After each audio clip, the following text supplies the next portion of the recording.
dans le Seigneur, je vous salue tous au nom de notre Seigneur et Sauveur Jésus-Christ de Nazareth. Celui qui permet toutes choses dans notre vie, qui nous donne encore le souffle de vie par sa grâce et par sa faveur. Nous sommes là, bien-aimés, et ensemble, nous voulons proclamer la parole de Dieu. Et ma prière est que le Saint-Esprit de Dieu lui-même puisse nous fortifier, nous parler et nous consoler au travers de sa parole et que toute la gloire revienne à notre Seigneur. Merci à vous aussi, bien-aimés dans le Seigneur. Je vous salue, vous qui nous suivez sur les réseaux sociaux, sur les supports médias. Que Dieu vous bénisse où que vous soyez de par le monde. Que le Seigneur vous bénisse abondamment. Alors, nous voulons ensemble lire la parole de Dieu dans l'évangile selon Marc. L'évangile selon Marc au chapitre 6. Le chapitre 6 au verset 49, nous lisons la parole de Dieu. Quand ils les virent marcher sur la mer, ils crurent que c'était un fantôme et ils poussèrent des cris, car ils le voyaient tous et ils étaient troublés. Aussitôt Jésus leur parla et leur dit : Rassurez-vous, c'est moi, n'ayez pas peur. Puis il monta vers eux dans la barque et le vent cessa. Ils furent en eux-mêmes tous stupéfaits et remplis d'étonnement, car ils n'avaient pas compris le miracle des pains parce que leur cœur était endurci. Amen. Père Céleste, merci pour ta parole, merci de bénir ta parole et de bénir ton peuple et que toute la gloire ne revienne qu'à toi. Au nom de Jésus-Christ, notre Seigneur et Sauveur, nous t'avons ainsi prié. Amen. Amen. Bien-aimés dans le Seigneur, ce que je voudrais nous dire ce matin, je voudrais parler à quelqu'un qui m'écoute ce matin pour lui dire que je suis et là. Oui, je suis et là. Je suis, c'est le nom de Dieu. C'est Dieu lui-même qui a parlé à Moïse quand il a envoyé Moïse d'aller parler à son peuple dans le livre d'Exode, Exode chapitre 3 et le verset 14. Dieu dit à Moïse : Je suis celui qui est. Et il ajouta : C'est ainsi que tu répondras aux enfants d'Israël. Vous voyez, ça c'est le nom de Dieu, je suis. Voilà, je voudrais vous dire ce matin, je suis et là. Je suis, c'est Jésus-Christ de Nazareth, notre Seigneur et Sauveur. Il est là. Oui, le secours de l'Éternel est là parce que Dieu est venu sauver l'homme au travers de Jésus-Christ, notre Seigneur et Sauveur. Dieu est venu au secours de l'homme. Voilà, bien-aimé, je voudrais t'assurer de croire et de s'attacher à la parole de Dieu parce que je suis et là. Amen. Alors il ne suffit pas seulement de le dire, mais de le vivre. Parce que la Bible dit que c'est de l'abondance du cœur que la bouche parle. Alors ce que nous sommes en train de déclarer, cela vient de notre cœur. Donc nous devons les vivre. Voilà pourquoi je dis que je suis et là, parce que nous sommes en train de vivre la présence de Dieu, la gloire de Dieu, bien-aimé, dans notre vie. Amen. Alors, je suis là, bien-aimé dans le Seigneur.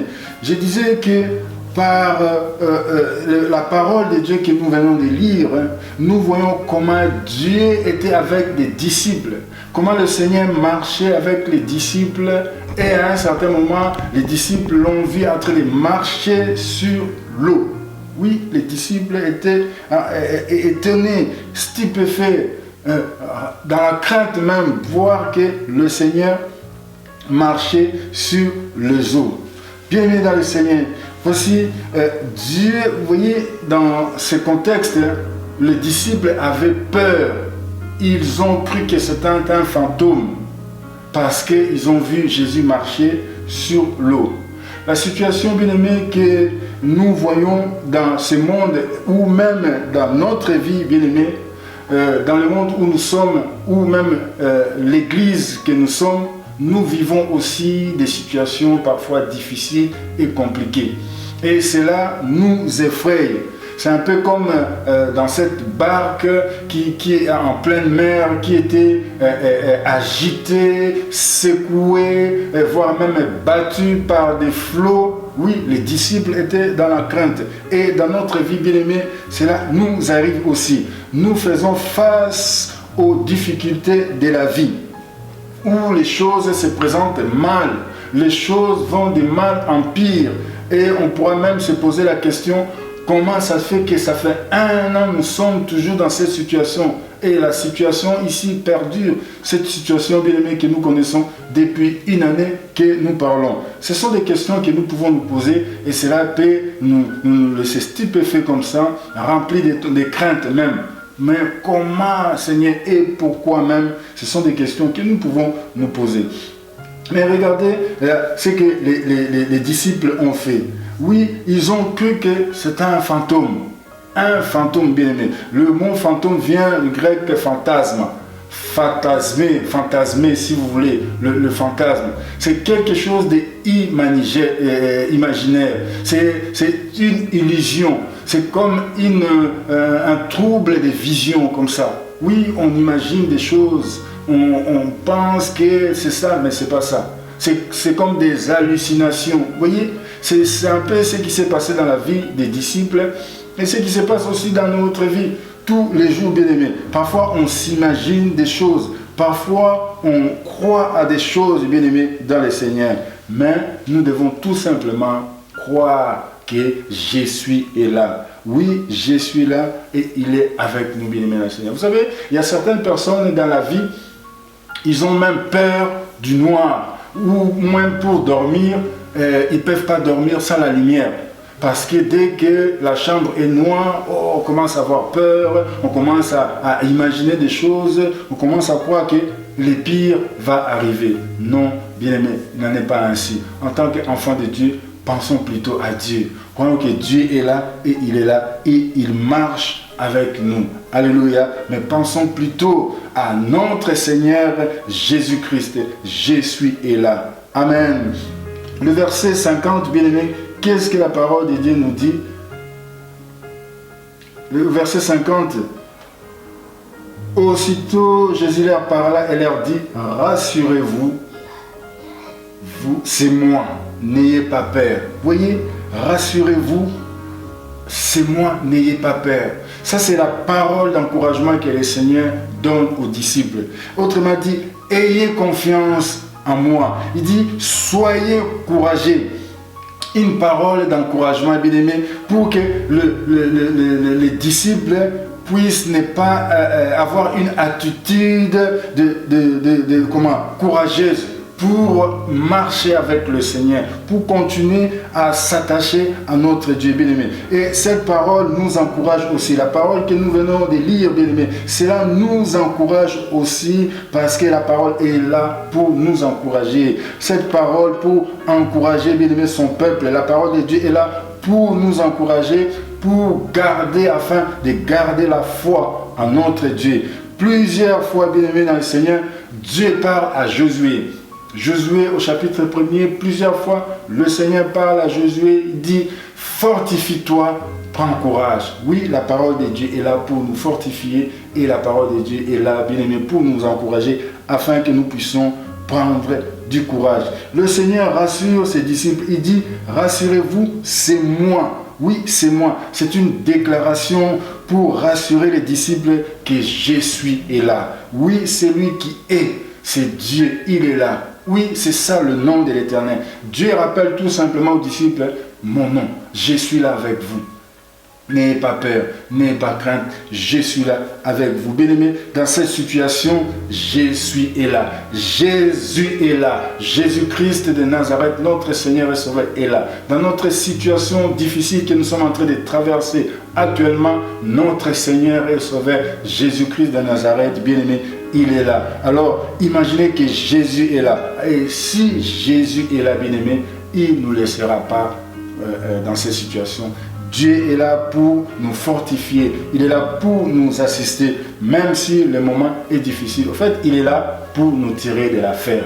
Oui, Dieu va nous sortir de cette affaire, bien-aimé. Je suis en train de prophétiser à quelqu'un ce matin pour lui dire que dans cette situation que tu es en train de vivre, Dieu va te sortir de là. Jésus est là et le Seigneur Jésus-Christ va te sortir de là. Amen.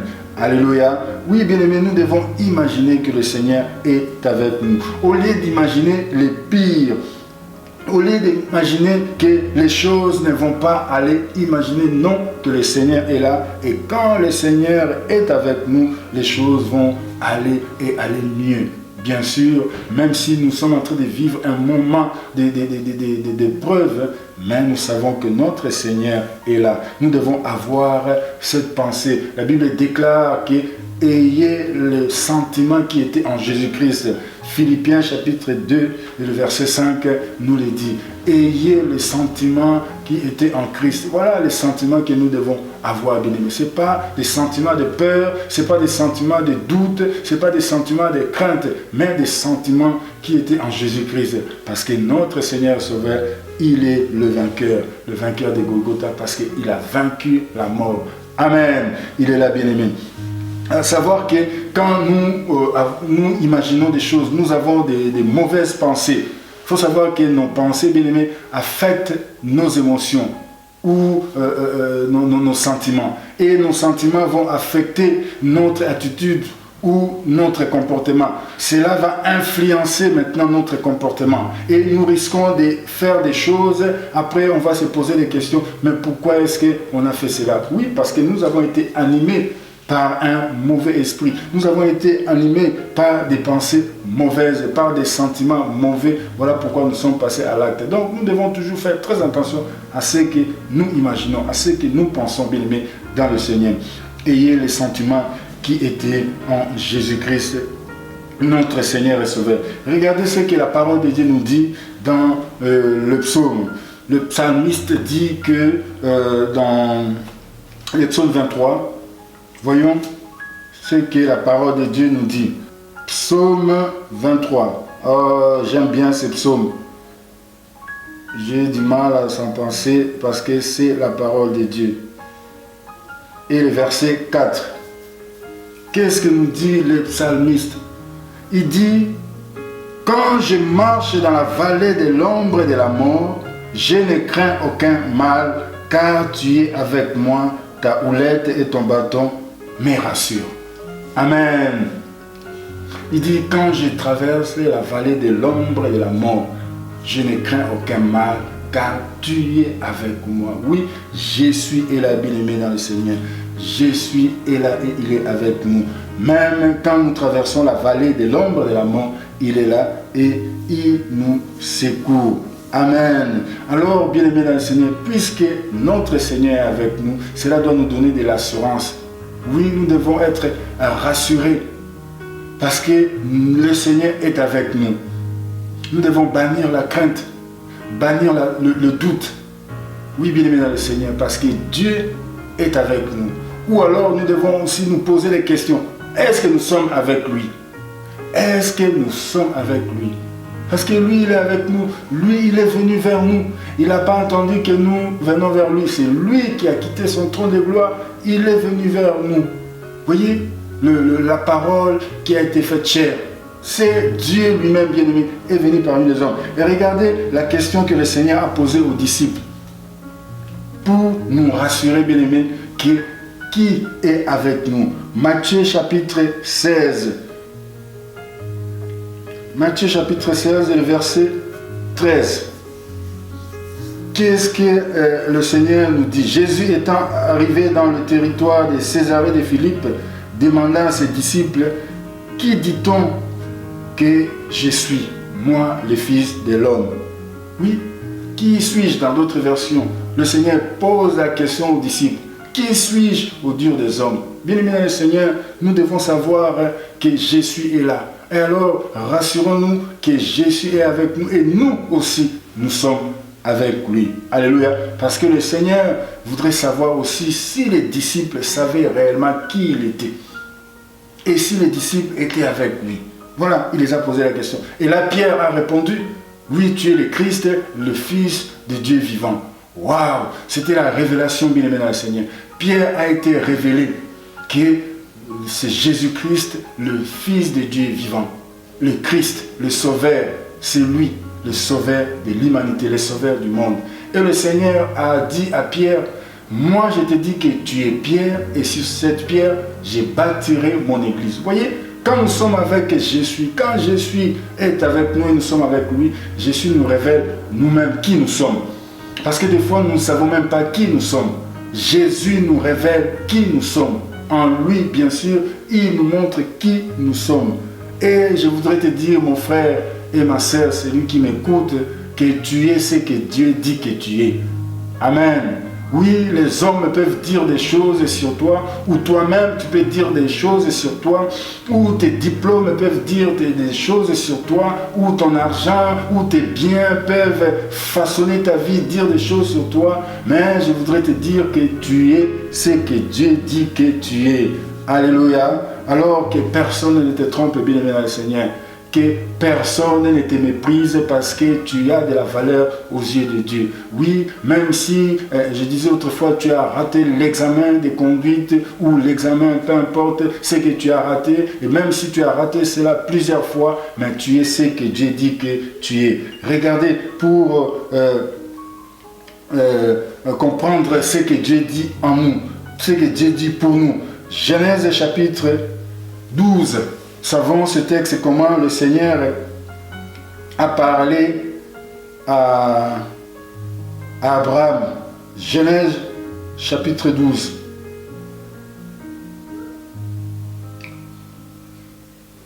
Et le verset 2. Je ferai de toi une grande nation et je te bénirai.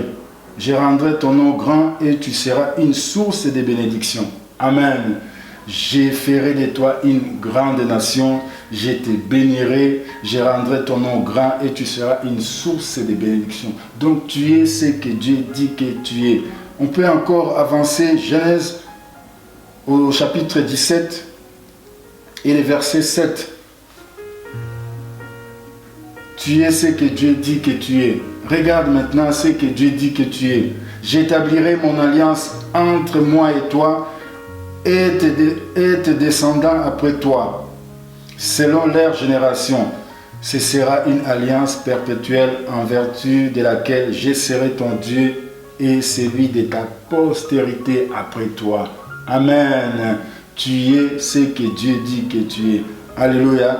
Oui, bien-aimé. Alors, quand Jésus est avec nous, le calme revient comme les disciples dans la barque.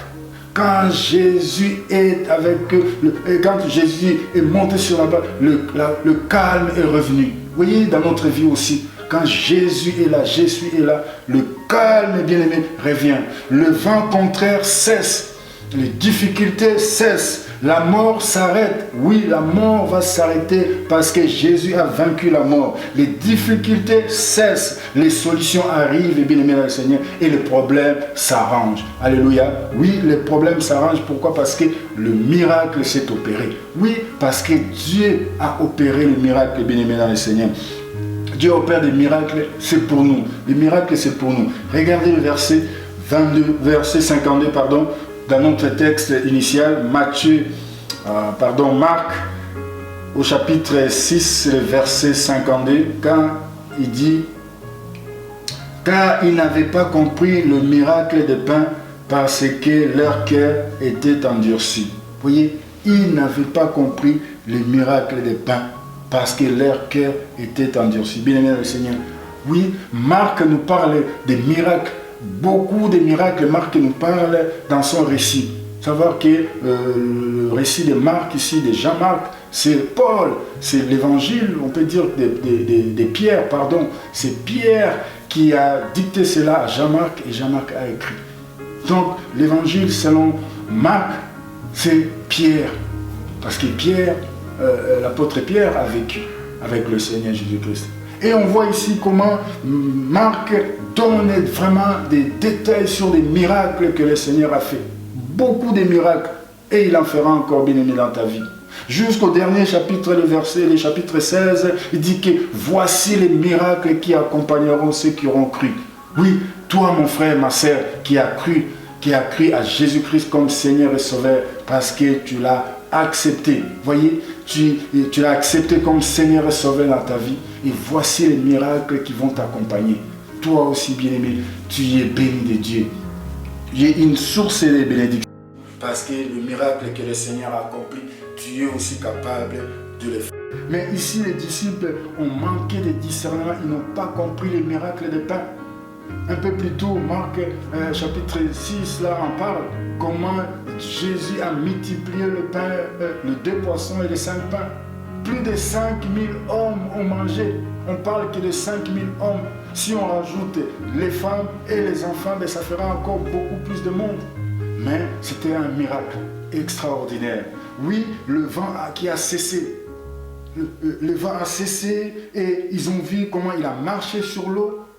Ils ont vu comment le vent a cessé. Tous ces miracles-là, bien-aimés, ils n'avaient pas compris. Ils n'avaient pas compris. Oh, bien-aimé dans le Seigneur, soyez reconnaissants. Je sais que Dieu a fait des miracles extraordinaires dans ta vie et Dieu il en fera encore. Mais sois reconnaissant et crois en Dieu. Crois à ce que Dieu fait, bien-aimé dans le Seigneur. Dans le passé, souviens-toi, même dans la journée d'hier, même encore ce matin, ou la journée d'hier, ou avant-hier, ce que Dieu a fait pour toi. Oh, je suis convaincu que le Seigneur en a fait beaucoup et il en fera encore parce que il n'a pas fini avec toi parce que tu es ce que Dieu dit que tu es. Oui, je suis et là, bien-aimé dans le Seigneur. David a pensé à cette gloire passée.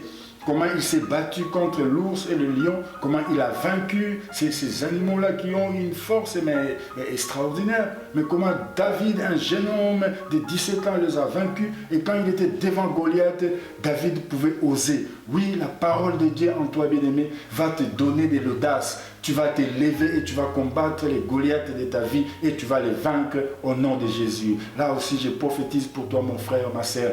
Crois à cette parole et glorifie Dieu dans ta vie. Amen.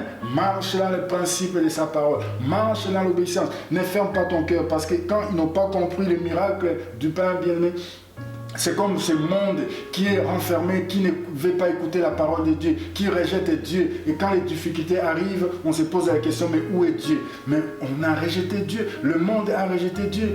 Et les problèmes arrivent, on demande encore où est Dieu. Bien-aimé le Seigneur, Dieu est là. Oui, je suis là. Bien-aimé, Dieu n'a pas changé. Tu as vu le miracle, tu as vu la gloire de Dieu, tu vas encore en avoir. Parce que Dieu n'a pas changé. Alors, si seulement je suis là, accroche-toi en lui. Tiens-lui par la main parce qu'il a promis qu'il ne t'abandonnera pas et il ne te délaissera pas. Amen. Alors, que Dieu vous bénisse. Merci Seigneur pour ta parole. Laisse que ta parole, éternelle, mon Dieu, trouve la disponibilité dans le cœur et bénis ta parole et bénis ton peuple au nom de Jésus. Amen, amen. Alors, bien-aimé dans le Seigneur, je vous bénis. Alors, n'oubliez pas de partager. Vous pouvez vous connecter, vous abonner sur le YouTube. Partagez, bien-aimé dans le Seigneur, et que Dieu vous bénisse. Amen, amen, amen.